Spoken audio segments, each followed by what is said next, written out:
प्रेम से बोलिए गुरु भगवान की जय। देवियों एवं सज्जनों, फिर मैं उस परम ज्ञान को लेकर आपके सामने उपस्थित हूँ। अगले भाग में माया अनेक प्रकार से उपद्रव करती है इस संसार में। यह माया बहुत दुष्कर है और इससे पार पाना बहुत कठिन है। तो शास्त्रों में भी बताया गया है, गो गोचर मन लागहि जाई, सो सब माया जानहु भाई। इंद्रियों और इंद्रियों के विषय या जहाँ तक जाता है, जहाँ तक उड़ाने भरता है, सब माया है।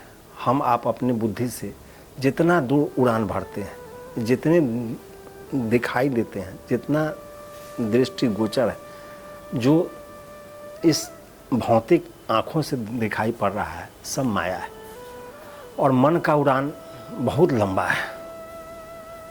तो गो गोचर, गो मतलब मन सहित इंद्रियां, गोचर जैसे गाय और गाय के चरने का जगह, उसी तरह से मन और इसके विषय, वही गो और गोचर जैसे गाय और गाय के चरने का जगह, उसी तरह से मन और मन के विषयों का जगह, ये पूरे में उड़ाने भरता है। और मन जहाँ तक जाता है वो माया में ही जाता है और वह अपने सुख, सुविधा, आनंद और भोग की सामग्री ही ढूंढते रहता है। यह मन का स्वभाव है। यह मन परमंथनशील है। यह दूसरे के बारे में परमंथन कर रहता है, मंथन करेगा, अपने बारे में नहीं। यह दूसरे के बारे में हमेशा मंथन करते रहता है। यही इसका प्रभाव है।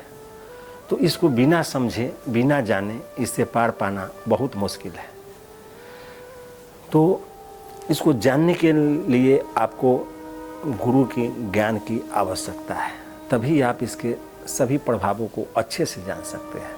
नहीं तो यह बड़े बड़े ज्ञानी ध्यानी को छल चुका है, धोखा दे चुका है। बहुत बड़े बड़े विद्वान, बड़े बड़े अधिकारी, व्यापारी सब इसके बस में आ जाते हैं। इससे कोई पार नहीं हो पाता है जब तक गुरु का ज्ञान नहीं हो। यदि ज्ञान हो गया तो ये आपका कुछ नहीं बिगाड़ सकता है। यदि ज्ञान नहीं है तो आपका सब सर्वनाश कर देगा। यही इसका प्रभाव है। मैं और मोर तोड़ते माया, जेहि बस किन्हे जीव न काया। ये माया जो है, मैं और मोर तोड़ते माया, ये मैं हूँ, ये मेरा है, ये तू है, ये तेरा है, यही माया है। मनुष्य इसी अहंकार में, इसी भ्रम में जीवन भर भटकते रह जाता है और अनेक प्रकार के उपद्रव, लोभ, लालच, ईर्ष्या, घृणा, वासनाओं में फंसा रह जाता है। ये मेरा है, ये मेरा है, ये मैं हूँ, यही कहने में रह जाता है। लेकिन आप यह कभी विचार करके देखिए, कभी भी आपसे यदि कोई बोलता है कहीं चलने के लिए, तो आप क्या बोलते हैं? ये मेरा मन नहीं है। यदि खाने के लिए बोला तो आज बोलते हैं कि आप आज मेरा खाने का मन नहीं है, आज मेरा सोने का मन नहीं है। तो आप नहीं कर रहे हैं कुछ। इस बात को गहराई से समझिएगा। आप कुछ नहीं कर रहे हैं। कर कौन रहा है? तो मैं, माया, मन कर रहा है। मैं खाने का मन नहीं है, सोने का मन नहीं है, जाने का मन नहीं है, पढ़ने का मन नहीं है, ये सब मन कर रहा है। आप कुछ नहीं कर रहे हैं। तो इसी माया में पूरा जगत उलझा हुआ है और इसी से सारे लोग बंधे हुए हैं। इसे निकल नहीं पा रहे हैं और सत्य कोई जानना नहीं चाह रहा है। सत्य साँच कहे जग मारन धावा, झूठे जगपतियाना। साँच यदि आप कहना, सत्य बात बताना चाहिएगा तो लोग आपके विरुद्ध में खड़े हो जाएंगे, आपके शत्रु हो जाएंगे। और झूठ आप बताना चाहिएगा तो सारे लोग आपके प्रेमी हो जाएंगे। ये माया का खेल है। यह आज से नहीं, अनादि कालों से यह होते आ रहा है। इसी कारण लोग बंधे पड़े हुए हैं। आज सत्य कोई जानना नहीं चाहता है। आज संसार का परिस्थिति बहुत विकृत है। सब लोग अपने आप को ज्ञानी, ध्यानी, चतुर, सियान सब बूझ रहे हैं, लेकिन जब काल का फांस पड़ता है सब चतुराई समाप्त हो जाता है, कुछ काम नहीं आता है। तो मनुष्य दिन रात चल ही रहे हैं, दिन रात चल रहे हैं, कहीं कोई बैठा हुआ नहीं है, संसार में कोई बैठा हुआ नहीं है, लेकिन चलते चलते वह पहुंच कहाँ रहा है उसको खुद पता नहीं है। लक्ष्य विहीन यात्रा है, तथ्य विहीन। इसलिए मनुष्य अनेक प्रकार के माया में भ्रमण करते करते उसका जीवन बीत जाता है और कुछ पाता नहीं है। जैसे मकड़ी अपने जाल में खुद उलझ कर फंस कर मर जाता है, उसी तरह से माया के बढ़ाए हुए विस्तार जाल में फंस जाता है। तो इस संसार में क्या है, श्वासों का क्या भरोसा, चल रुक जाए चलते चलते, श्वासों का क्या भरोसा, रुक जाए चलते चलते, जीवन की है जो ज्योति, बुझ जाए चलते चलते, श्वासों का क्या भरोसा, रुक जाए चलते चलते। यह श्वासों का कोई भरोसा नहीं है, ये कब रुक जाए।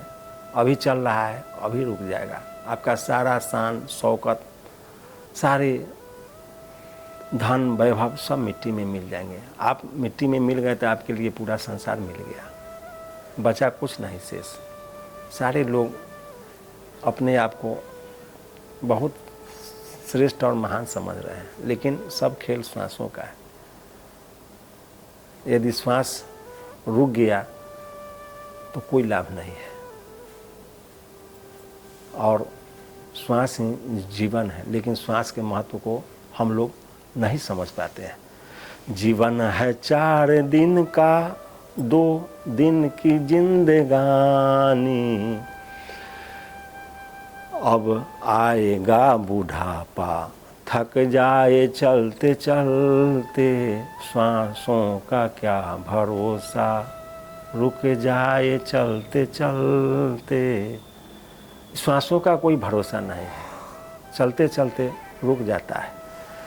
जीवन 4 दिन का है और 2 दिन की जिंदगानी है। ये 4 दिन में आप जो कर लीजिएगा वही आपके हाथ में रहेगा, नहीं तो कुछ नहीं रहेगा। और ये जीवन इसी सार से चलता है।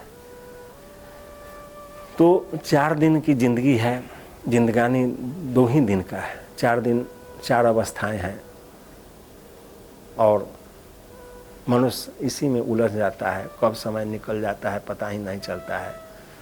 और दिन रात माया में, कभी घर में, कभी परिवार में, कभी बिजनेस में, कभी व्यापार में, कभी इधर में, कभी उधर में, कभी समाज में लगे ही रह जाते हैं। इसी से मनुष्य का सब कुछ समाप्त हो जाता है और कुछ पा नहीं पाता है। समझा न तो इशारा, न समझा खेल इसका, क्या तेरी बात बिगड़ी, हर बात बनते बनते, श्वासों का क्या भरोसा, रुक जाए चलते चलते। इस श्वास का कोई भरोसा नहीं है। यह माया सबको उलझाए हुए है। आपको कोई महापुरुष, कोई गुरु, कोई ज्ञानी वह संकेत करते हैं जी इससे बच जाओ, यह माया ठग की नगरी है, लूटल ले कोनो ठगवा नगरिया। यह दिन रात लोग ठगा रहे हैं, यानी मर रहे हैं। हर क्षण कहीं न कहीं कोई माया नगरी लुटा ही रहा है। हर पल, हर क्षण किसी न किसी का मृत्यु हो ही रहा है। सब लोग उसको देख रहे हैं, समझ रहे हैं, लेकिन फिर भी चल नहीं रहे, कर नहीं रहे। सब कुछ सुन लेने के बाद, समझ लेने के बाद चलना शेष रह जाता है। यही जीवन है। और जब तक आप करिएगा नहीं तब तक कुछ नहीं होने वाला है। अब तक किया न पगले, अब तो हरी सुमर ले। अब तक तो आप नहीं किए, अब तक तो आप रोजी रोटी, बिजनेस, व्यापार, माया में उलझे रहे, लेकिन कम से कम अब तो उस प्रभु को सुमिरन कीजिए, याद कीजिए, नहीं तो यम का फांस लगा ही जाएगा, कोई रोक नहीं सकता है। उसमें कोई धन दौलत, नाते रिश्ते, बिजनेस, व्यापार, पद प्रतिष्ठा कोई काम नहीं आएगा। सारा बल, सारा सामर्थ्य मिट्टी में मिल जाएगा। कह रही है जिंदगी की ये शाम ढलते ढलते, श्वासों का क्या भरोसा, कब रुक जाए चलते चलते। यह जिंदगी का शाम होने वाला है और इसकी अंतिम अवस्था पर आप पहुंच चुके हैं, लेकिन फिर भी नहीं समझ पा रहे हैं। आप कल पर फेंक रहे हैं, कल यह हो जाएगा तो यह कर लेंगे, यह हो जाएगा यह कर लेंगे, लेकिन कल कभी आता नहीं है।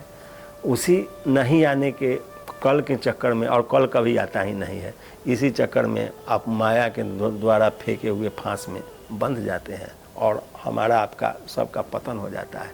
इसलिए उस परम गुरु के शरण को ग्रहण करना चाहिए, तभी कल्याण होगा। झूठ न छोड़ा, पाप न छोड़ा, नाम रटन क्यों छोड़ दिया, जिस सुमरन से अति सुख पावे सो सुमरन क्यों छोड़ दिया। तो उस परम प्रभु का याद नहीं कीजिएगा तो अंत में कोई काम नहीं आएगा। यही इस ज्ञान का उद्देश्य है। इसको समझिए और इस पर चलिए, लग जाइए, इसलिए कि श्वास का कोई ठिकाना नहीं है। इसको कल पर मत फेंकिए। काल करे सो आज करे, आज करे सो अब, पल में प्रलय होगा बहुरी करोगे कब। इसको कल पर फेंक रहे हैं तो कल जो करिएगा उसको आज कर लीजिए, और जो आज करना चाह रहे हैं उसको कल पर मत फेंकिए, नहीं तो अब करके उसको समाप्त कीजिए, ना तो पल में प्रलय आ जाता है। काल का फांस कब गिर जाएगा आप, इसकी कोई गारंटी नहीं। इसलिए इसको समझ बूझ के चलना शुरू कीजिए, तभी इसका लाभ मिलेगा। फिर मैं आप अगले भाग में आपके सामने प्रस्तुत होऊंगा। तब तक जय गुरुदेव।